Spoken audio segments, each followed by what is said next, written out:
What's up, guys? Today we're back with the watching 10 Llama Arts videos. And today we're back with a part 2.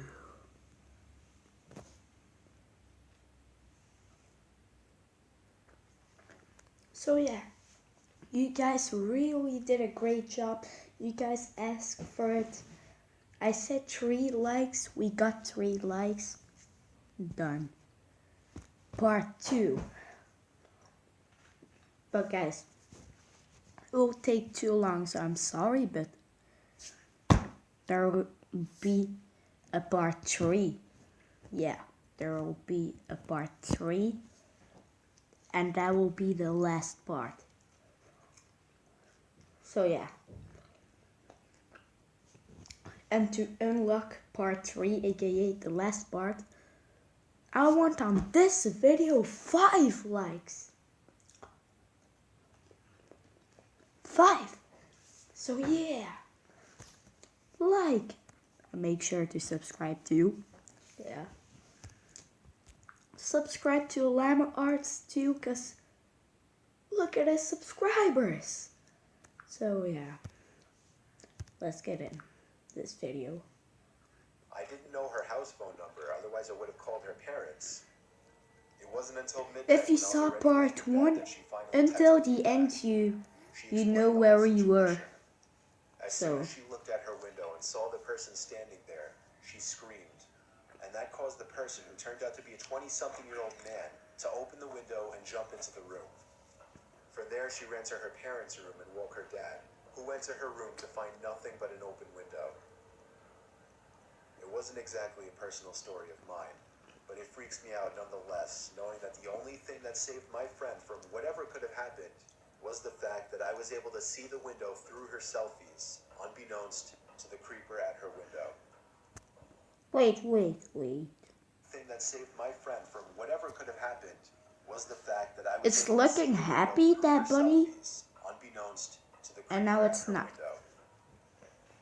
Wow. Yeah, that was it. Now we're going to the 5th video. Wait. The 5th video is the long one. We're gonna go to this. This is the 5th video. The bathroom stall.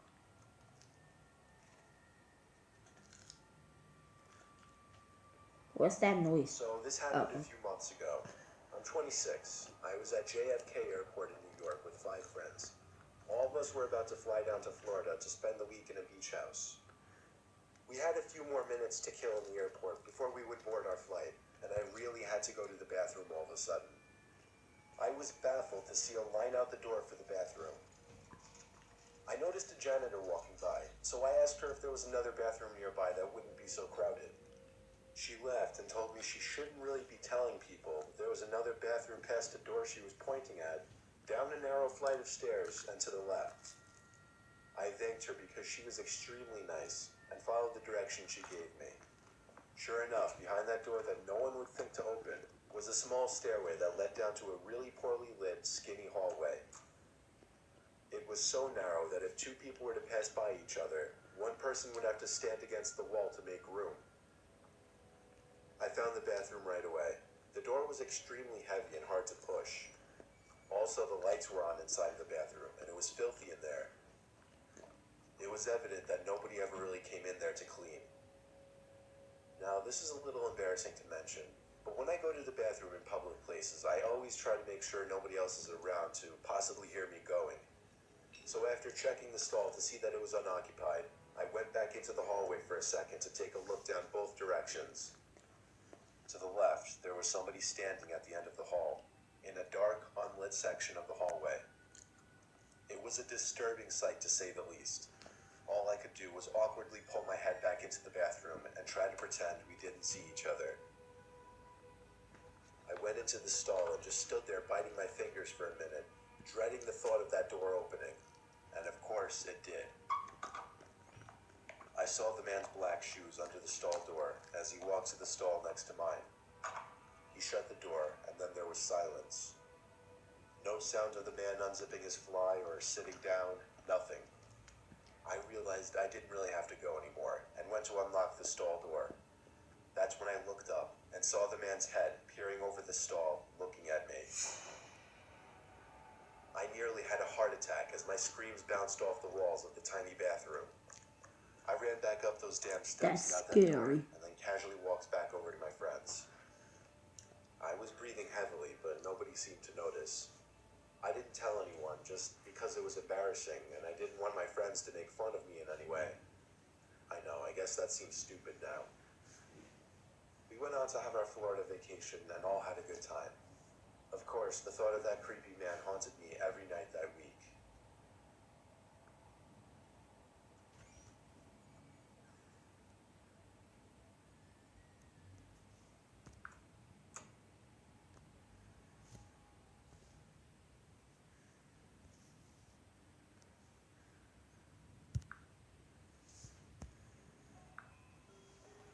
Video 6.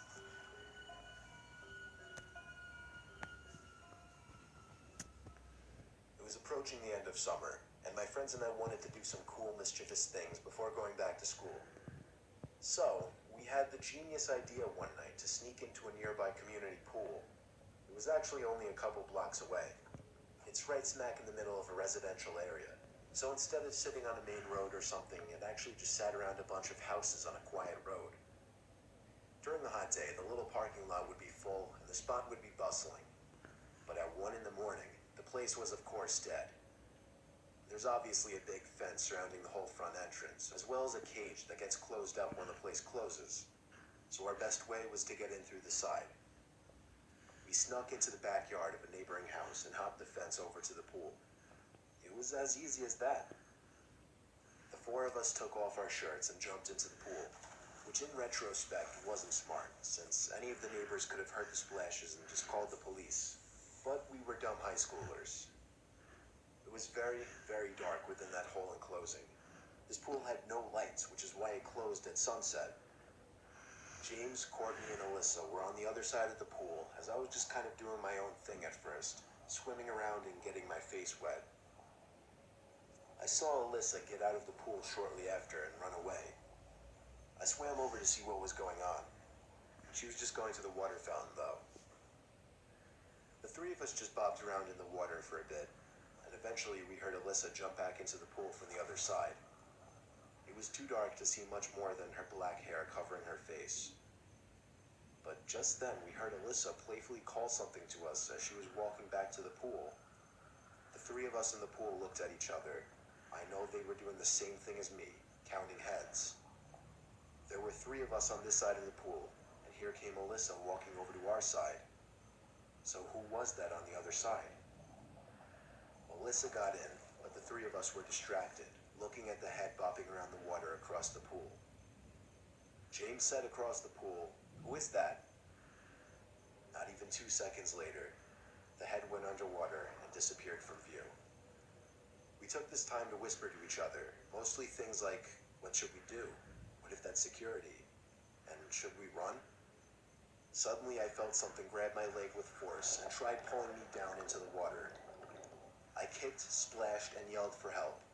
James came over to pull me out of the pool, while the girls were already running for it, screaming. It wasn't until I got to the stairs of the pool that the grip on my leg was released and I was free. We hopped the same fence we climbed over to get in and ran all the way back to Alyssa's house. I was convinced that whoever that was a security guard. That is, until they literally tried to pull me under the water. We don't know what to think. There are a few possibilities.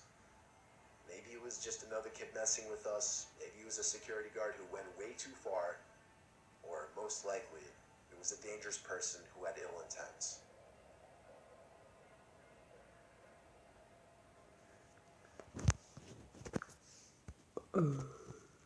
Creepy.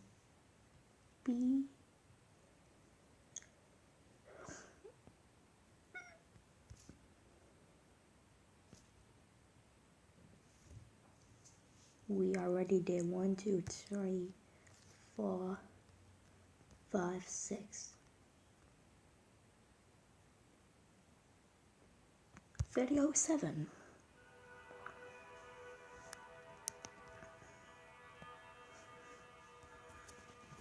I'm 22 years old, fresh out of college, and I recently got a job at my old high school as a sort of computer intern in the school basement. The basement of the school is very messy and disorganized, but there is a small 3-person office that's actually very nice down there. It has 3 nice big desks, 2 mini fridges, a flat screen TV mounted on the wall, and oh so satisfying air conditioning, a luxury the students and teachers cannot enjoy in the school. And of course all of the school servers and other computery stuff. I got the job because 3 of my old computer teachers flat out adored me. I could actually consider them as real friends, not just teacher figures, so they all helped tremendously in landing me this job. It's been great, until something that happened a few weeks ago. My 2 co-workers that shared the office with me, Dave and Gary, weren't in the office at the time. They were upstairs working on papers or whatever. I was eating my sandwich during my lunch break when I got a phone call from one of the women in the front office telling me the school was on lockdown and that somebody, possibly armed, had entered the school. There wasn't much that I could do other than turn off the lights because, surprisingly, as nice as this little office was, it didn't have an actual door to it, just a big opening, and the door to the whole basement didn't even have a working lock. For my own safety, I did turn off all the lights in the office and my computer screen. I kept my phone on the desk, texting both Gary and Dave, but they wouldn't respond. I sat down there in the dark, playing games on my phone for like 20 minutes, waiting for the call from up front to tell me to resume working.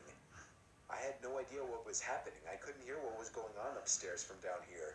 But I was not allowed to make any calls until I was informed that the lockdown was over. Then the noisy basement door opened. As the creaking echoed across the basement and into my office, I sat up from my seat, wondering if I should call out Gary or Dave. I was eager to get some info from them.